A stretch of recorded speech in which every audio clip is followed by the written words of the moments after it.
Hello and welcome to another edition of Business Africa. I am Afolake Oyiloye. The week's top stories. Despite reduction in cost of remittance transaction, the African market remains the most expensive. We'll find out more on this edition. Citizens of South Sudan spend up to 95% of their income on food amid crisis. And Taxify lowers Uber drivers with larger share of the fare.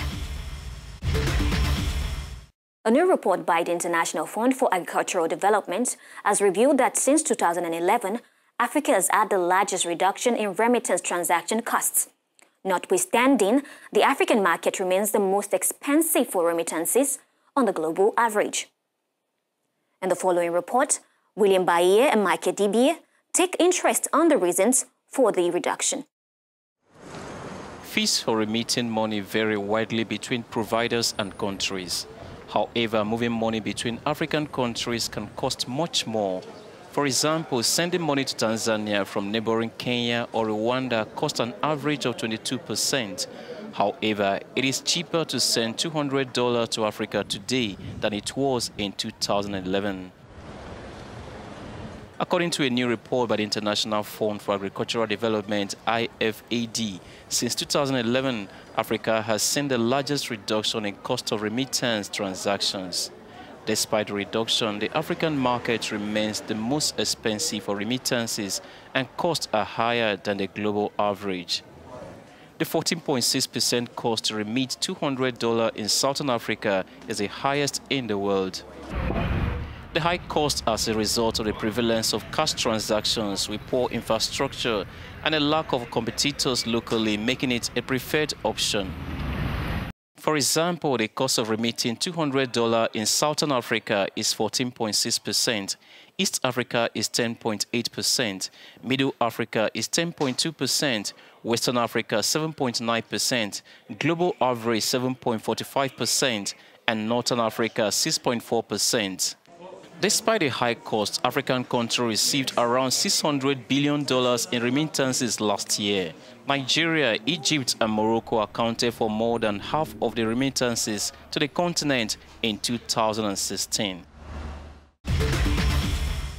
As a result of almost uninterrupted civil war since December 2013, with inflation reaching record levels in South Sudan, the price of basic food items have skyrocketed in South Sudan's capital, Juba, and other towns across the country.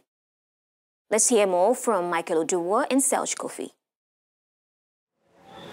South Sudanese continue to decry daily hikes of food prices despite government's recent tax exemption amid a dire economic meltdown. Most urban poor people are spending up to 95% of their income on food, having an enormous impact on their food security.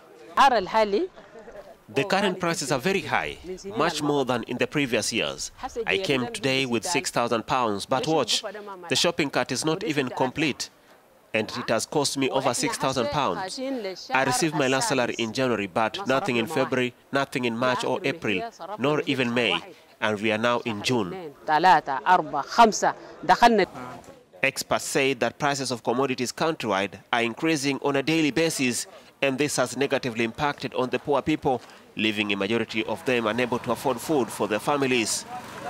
World Food Programme's latest market monitoring bulletin reports that the macroeconomic crisis and hyperinflation continue to affect households' purchasing power.